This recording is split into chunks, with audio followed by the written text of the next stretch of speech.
Good morning to the board. I'm Jasmine from Hult and Company, and we'll be kicking off today's meeting. Along with my team, Kanti, Lubomir, and Zhengyi, we will analyze Lululemon's merger propositions between Nike, Adidas, and Patagonia. Lululemon always was clear about their primary customer, anyone that is living the sweat life. This can be a mom of two struggling to pack her groceries into the trunk, or a professional athlete.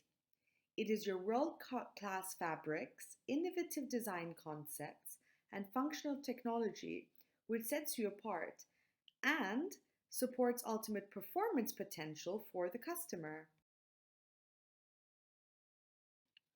On initial analysis, we wondered why Patagonia would not be the blind choice to go with.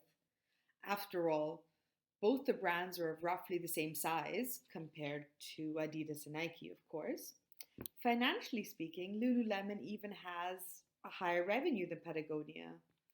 Both brands even encourage their employees to remain active while at work. But it will be Yvon Chouinard that will be standing in the way of this merger proposition. Chouinard created Patagonia as a means to merge his passions in life: extreme sports and environmentalism. Even their website boasts, "We're in business to save our home planet." Rejecting 80 to 93% of all sample materials received, mainly due to the harm it may cause the environment, Chouinard only conducts business once it's determined safe for the planet.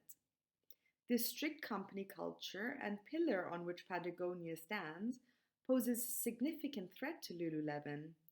Lululemon needs to be engaged in expanding globally before such a strict green protocol can be translated into their company culture. Merging with Patagonia will lead to inevitable clashes in company ethos, potentially resulting in a pure acquisition, dare I say, of Lululemon's technology. Therefore, we don't recommend a merger with Patagonia.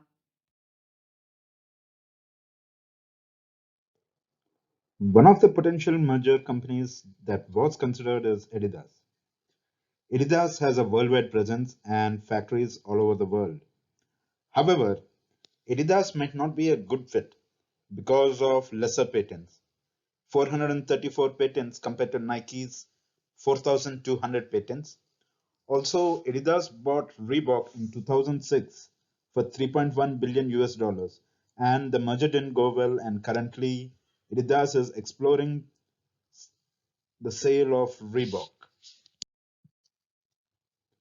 Nike is famous for its "Just Do It" motto, has factories and stores worldwide, and is considered as the most valuable company in sports, shoes, and apparel business. Lululemon has less than 500 stores worldwide, and that too, 75% of the stores are in North America. Lululemon has presence in 15 countries. Nike has diversified globally with only 45% of the stores in North America. Nike has factories and stores across the globe on almost every continent. Nike also has a very strong patent portfolio of over 4,200 active patents and more than 600 pending applications. Sports equipment investment is a new thing for collectors and investors in the last few years. Most of them are male and it's growing fast. For those brand and company, this is a good way to build the reputation for the company and the product. For example, I got this picture from StockX.com. It's a website that collectors use to buy and sell equipment. This picture shows that this design is worth a lot more than its original price, which is $175, and the price now is around $4,000. The highest price for this shoe in the past year is $5,000. That makes the shoe one of the luxury stuff, which basically what people see Lululemon. In this kind of market, products from Nike are the most popular stuff.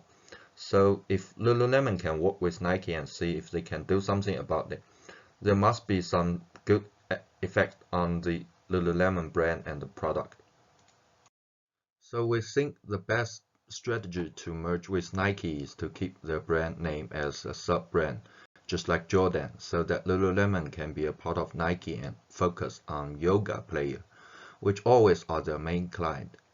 And Nike can transfer most of the resources they spend in this area to other part of the business, but still get reputation in this area. This can make both companies win. The next steps recommended. The power of three growth strategy. The three pillars being product innovation, omni-guest experience, and market expansion fueled successful year as revenues grew by 21% to nearly 4 billion. Comps grew by 18% on top of 18% growth in 2018 with operation margin of 22.3% and earnings per share of 28%. This level of consistent performance along with our balance sheet with 1.1 billion in cash and no long-term debt at the end of 2019 allows Lululemon to make right decision for our brand in near and long-term future. Hult & Company strongly believes that character and culture of a company shows in tough times rather than in good times. COVID was one of the biggest disruptions to economy since Great Depression. We focused on the approach of both companies. They mostly differed due to Nike's size. Nike has over 9 times revenues than Lululemon. Nike is the leader and Nike's foundation have committed over 25 million to COVID response effort all over the world. Nike donated 32,000 pairs of air pools, which launched last year and was designed specifically to meet the needs of everyday heroes in the frontline healthcare workers and respond to the COVID pandemic. Working closely with professionals in Oregon Health Society University, Nike's innovation team have come together to create a new personal protective equipment. Lululemon focused on critical decisions that were necessary to manage the near term while we planned for the long term, which included adjusting the runway of our strategic priorities, carefully managing expenses, and diligently managing our inventory. In order for a company to perform successful merger, the company needs to have strong financial position. Further down during the preliminary due diligence process, it will be possible to estimate what would be the purchase price. Depending on various other factors, Nike will be able to determine necessary level of debt to purchase Lululemon. It will be crucial to understand from financial point of view if Nike will agree to keep Lululemon as a separate brand but under one holding entity. Nike has strong recurring revenues, and even during pandemic they were able to utilize their online channels. In 2020, Nike's revenue were around 37 billion and earnings per share were $1.6. In M&A deals, there are typically two types of acquirers: strategic and financial.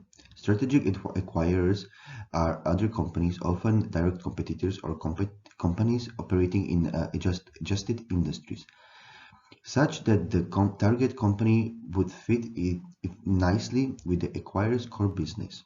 Financial buyers are institutional buyers such as private equity groups that are looking to own but not directly operate the acquisition target. Financial buyers will often use leverage to finance the acquisition, performing a leveraged buyout. Our strong recommendation is to move forward with preliminary legal, financial, and tax due diligence. It should be followed up with further due diligence. Out of 3 companies, we would recommend to enter preliminary due diligence with Nike. It seems that economical cultural fit to be working well. Geographical and cultural product fit seems to be the best out of all 3 companies recommended.